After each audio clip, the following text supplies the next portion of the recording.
Muy buenos días, chicos, ¿qué tal? Bueno, vamos a comenzar el tema 5 a través del vídeo, ¿vale? Entonces quiero que os veáis este vídeo y luego quiero que todo lo que veamos en este vídeo, que va a ser el equivalente de las páginas 70, 71 y 72, estas tres páginas son lo que vamos a trabajar. Bueno, pues que en el libro pues subrayéis y os hagáis vuestros apuntes en el cuaderno. No voy a pedir deberes, simplemente que os vayáis estudiando esta parte. Lunes continuaremos con magmatismo y ya os dejaré en el aula virtual lo que quiero que vayáis realizando de las actividades del tema 4 en el aula virtual. Un segundito, a ver si está grabando esto bien el audio. Sí. Vale. Bueno, tema 5. Empezamos ya con el tema de las rocas. Cerramos de momento minerales hasta que hagáis esas actividades que os voy a pedir de repaso. Y bueno, ¿qué vamos a estudiar? Pues el magmatismo y las rocas magmáticas o rocas ígneas. Lo primero vamos a hacer un pequeño repaso de qué es el estudio de las rocas, de quién se encarga de estudiar rocas, el ciclo de las rocas, y luego ya vamos directamente al primer tipo de rocas, a las rocas ígneas. Bueno, para empezar, lo primero, la ciencia que estudia las rocas es la petrología, ¿vale? Y recordad, aunque esto ya lo hemos visto en el tema anterior, que una roca no es más que un material sólido de origen natural formado por un agregado o una asociación de minerales, ¿vale? Lo que puede dar lugar a una roca monomineral, como por ejemplo la calcita, que lo ponemos aquí, o una roca polimineral, como por ejemplo el granito, serían los más fáciles de recordar. Ya sabéis, algunas excepciones de estudio de la petrología, pues sería el petróleo o el gas natural, que son líquidos y gases, ¿vale? En cuanto a la clasificación genética, es decir, por de dónde proviene, tenemos las rocas que van a ser rocas exógenas o endógenas. Exógenas son aquellas que se forman en la superficie terrestre, por lo tanto son las rocas sedimentarias, pues como puede ser la propia calcita de la que hemos hablado anteriormente. Rocas endógenas van a ser aquellas que se formen en el interior terrestre. Y aquí tenemos que subdividir pues, entre rocas ígneas, rocas magmáticas y rocas metamórficas. Las rocas ígneas, a su vez, como ya sabéis, y lo vamos a ver en este tema, se subdividen en tres tipos: filonianas, que son las intermedias, las que se depositan en filones, rocas plutónicas, ¿vale? Y rocas volcánicas.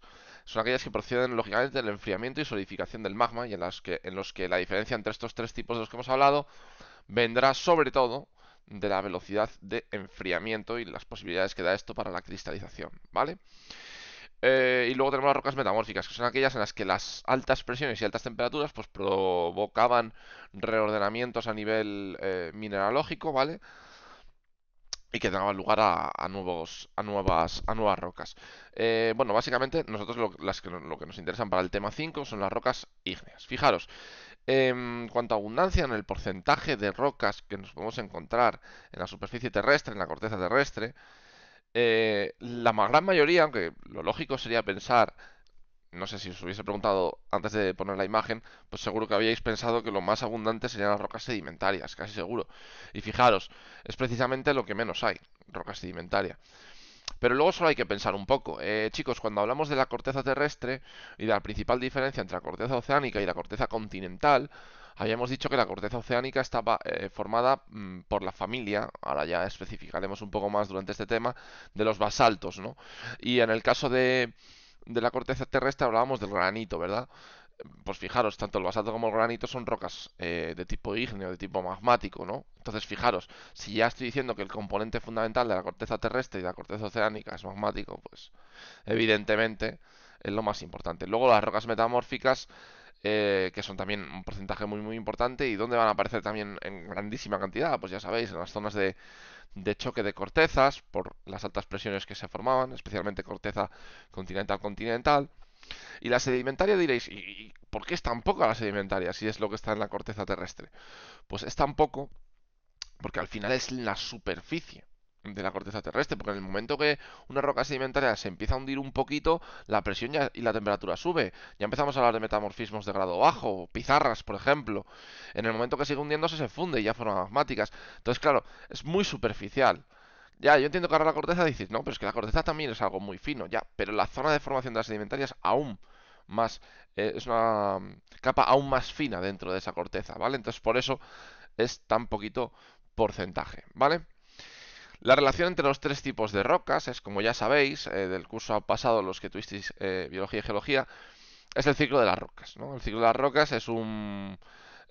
bueno, una red compleja en realidad, más que un ciclo, en el que relacionamos pues, la formación de los tres tipos de roca entre sí. Bueno, aquí tenemos pues, roca sedimentaria, roca metamórfica y roca ígnea, el magma como punto central y los sedimentos, ¿no? Entonces, bueno, pues cuando los sedimentos se empiezan a compactar, ¿qué forman? Mediante diagénesis, rocas sedimentarias.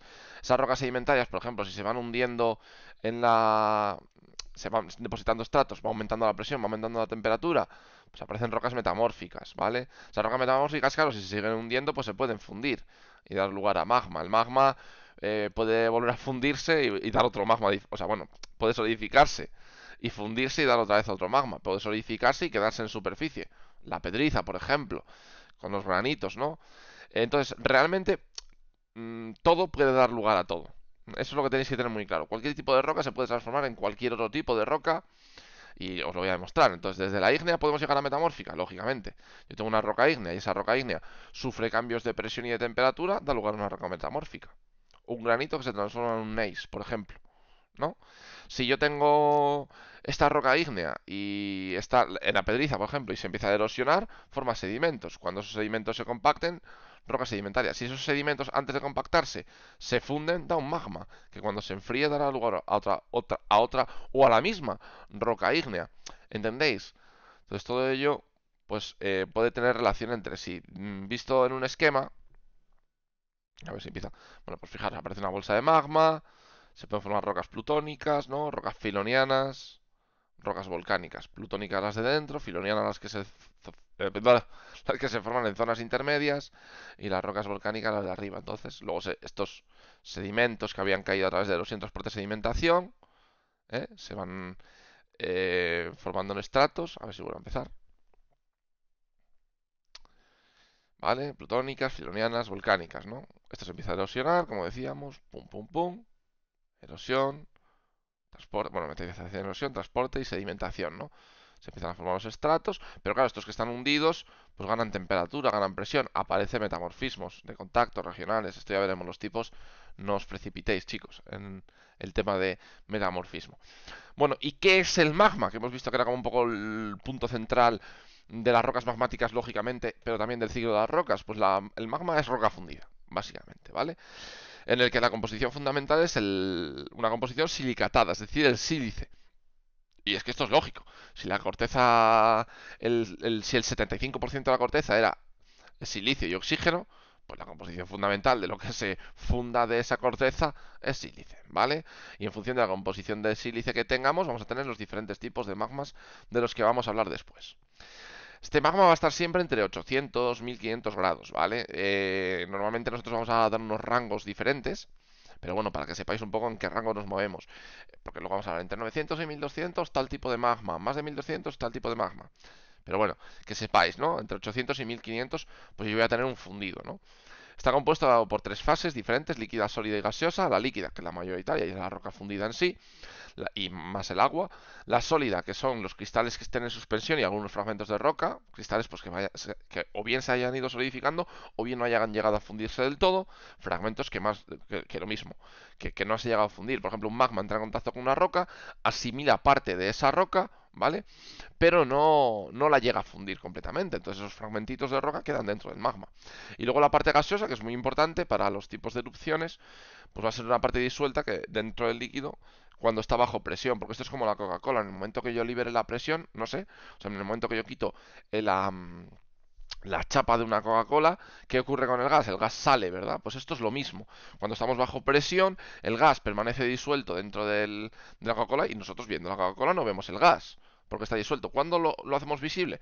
Cuando abrimos y el gas sale hacia arriba, ¿vale? Y esto es un poco la misma idea de las erupciones volcánicas, pero bueno, esto para más adelante. Estas tres fases, pues cuando se den las condiciones adecuadas, se separarán eh, normalmente durante las erupciones, por ejemplo, o durante la solidificación. ¿Vale? Tipos de magma que vamos a ver en función del sílice, porque es el componente fundamental, ¿vale? También contendrá pues otros elementos que van a ser bastante importantes, sobre todo para el color: aluminio, potasio, calcio, sodio, hierro, magnesio y en pequeñas cantidades pues otro tipo de elementos. Pero fundamentalmente sílice y estos de aquí, ¿vale? Esto es importante.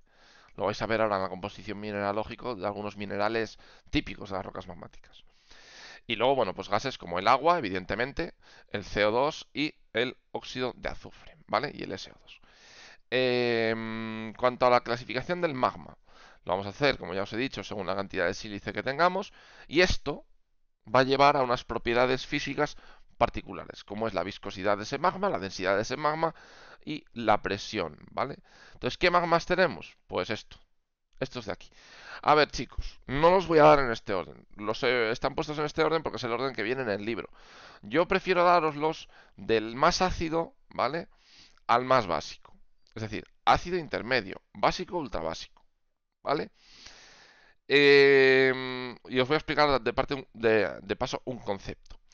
Pero, yo estudiaroslo como queráis, ¿vale? Pero no os liéis. ¿Yo por qué prefiero darlo así? Porque creo que luego se os quedan mejor los rangos. Digo, vale, entre el 65, luego 53-65, luego 45-53 y luego menos de 45. O sea, como que queda más ordenado, vaya. Pero bueno, viene así en el libro y para que no os liéis con la tablita que viene en la página 71. Yo en el cuaderno ordenadlo como queráis, pero no os liéis. Si lo queréis ordenar de más ácido a más básico o de ultra básico, aunque yo prefiero de ácido a ultra máfico, a ultra básico, ¿vale? Bueno, empiezo con el ácido. Tipos de magma: el magma ácido o félsico. Félsico hace referencia al color de las rocas que va a generar, ¿vale? Y básicamente es color claro, ¿vale? Esto hablaré de ello más adelante y os daré una definición de máfico y félsico, pero que se os quede ya esto. Entonces, los magmas ácidos. Lo primero, son aquellos que tienen el contenido de sílice más alto, por encima del 65%. Y van a ser ricos en elementos como el aluminio, el sodio y el potasio, que es lo que les da el color claro, ¿vale? Entonces ya, este mucho al NaK, va con esto. Rocas claras, ¿vale? Pum, pum. Como además son elementos ligeros, pues da densidades bajas. ¿Entendido hasta aquí? Luego, temperaturas a las que tenemos este magma, menos de 800 grados, ¿vale? Temperaturas relativamente bajas. Bueno, relativamente no, temperaturas para lo que estamos estudiando, muy bajas. Como la temperatura es muy baja, ¿qué le va a ocurrir a su viscosidad? Pues que son magmas muy viscosos. El sílice, cuando está disuelto, tiende a formar una serie de redes. Y esas redes, como de polimerización de la sílice, lo que van a hacer es que sea muy viscoso, ¿vale? Entonces, características que tenemos que tener en cuenta. Porcentaje en sílice. Elementos químicos que van a aparecer. Temperaturas a las que se generan. Viscosidad, color y densidades. Entonces, hacemos una tablita y que esto nos quede clarísimo. Pregunta típica de examen, ¿vale? Magmas intermedios. Bueno, y van a dar lugar al granito y a las riolitas, ¿vale? El granito, como ya sabéis, pues el la roca fundamental de la corteza continental. Qué casualidad. El granito dijimos que tiene una densidad baja y la corteza continental tenía una densidad menor que la oceánica. Relacionados conceptos siempre. Intermedio. Contenido de sílice entre el 53 y el 65. ¿Vale? Las tonalidades de la densidad va a ser variada, intermedia, ¿no? La viscosidad intermedia. Pues como todas las características son intermedias, pues todas las características van a ser intermedias, ¿vale? Y aquí tenemos pues la diorita y la andesita. ¿A qué nos suena esto de andesita? Pensad un poco, ¿vale? Dando un poco la cabeza, que tampoco hay que estudiar en Salamanca para saberse esto. Y luego, básico y máfico, tenemos con un contenido de sílice menor entre el 45 y el 53, rico en hierro, magnesio y calcio, lo que le da colores oscuros. Bueno, el calcio en realidad no, pero el hierro y el magnesio sí. Altas temperaturas entre 900 y 1200 grados, es decir, ya hemos pasado de los 800 de antes a 900-1200, y estos pues intermedio, ¿no? Entre 800 y 900. Muy fluido, con una viscosidad muy baja. Van a dar rocas oscuras, sobre todo duras, pero bueno, sobre todo oscuras, lo de duras no me interesa tanto, y densas, ¿vale? Y aquí estarían pues los basaltos y el gabro, ¿no? Que básicamente son la roca volcánica y su correspondiente plutónica, pero esto lo veremos más adelante. Y por último, después de lo básico, tenemos lo ultra básico, lo ultramáfico, ¿vale? Donde el contenido en sílice es muy pobre, otra vez rico en hierro, magnesio y calcio, lo que da color muy oscuro, muy denso, temperaturas muy elevadas, ¿vale? Por encima de los 1700 grados incluso, bueno, aunque podríamos decir a partir de 1500 grados, y es un magma muy, muy, muy, muy, muy fluido. ¿Dónde nos vamos a encontrar este tipo de magma? Bueno, pues ya lo veremos más adelante, pero quiero que razonéis un poco, porque si este es el que me encuentro en la corteza continental, perdón, este es el que me encuentro en la corteza oceánica, este en la continental, este en las zonas de subducción, porque necesita joder, los Andes, macho, que al final tengo que no lo quería decir, pero al final lo digo, ¿no? Y luego, este dónde me lo voy a encontrar. Pensad, no lo pienso decir, pensad, lo veremos más adelante, pero quiero que penséis. A ver si a alguien se le ocurre, joder, pues ese tipo de magma tiene que estar aquí, hombre, no puede haber otro sitio en la Tierra. Y es bastante evidente. Si está muy caliente, si tiene poco sílice. Sobre todo el hecho de que esté muy caliente.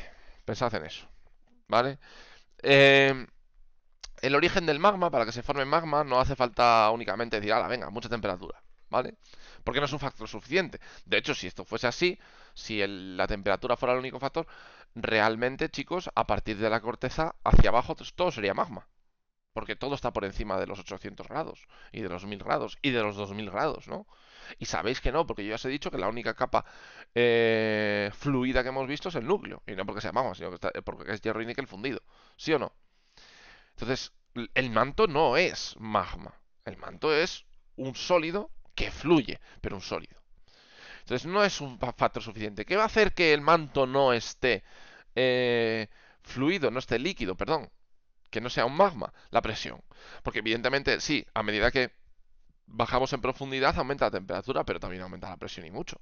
Entonces va compensando el aumento de presión, va compensando el aumento de temperatura, por lo que mm, ese aumento de presión no deja fundir a esos materiales, ¿vale?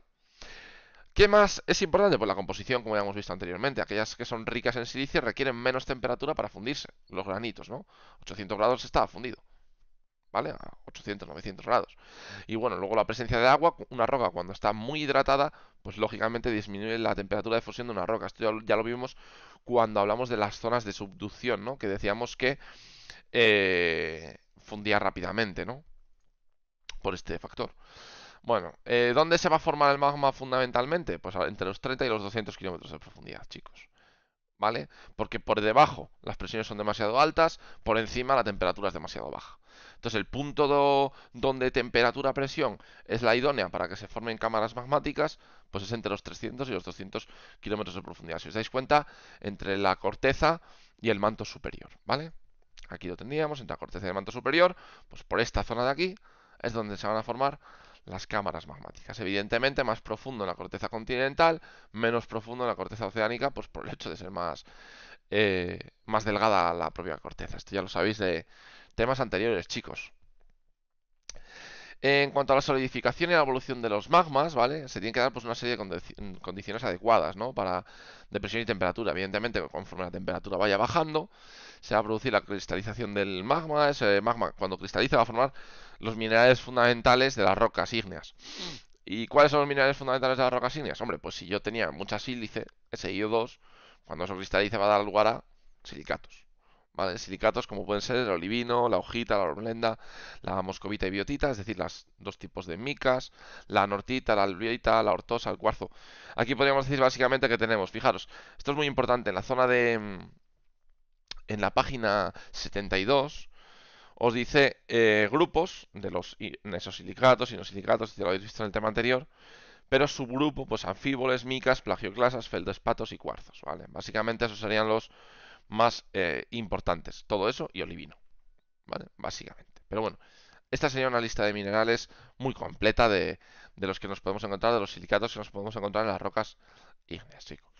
Y lo vamos a dejar aquí en la serie de Bowen, ¿vale? Porque esto es lo que quiero ver el próximo día, es complejo. Pero esto básicamente es la cristalización fraccionada. ¿Esto qué quiere decir? Pues que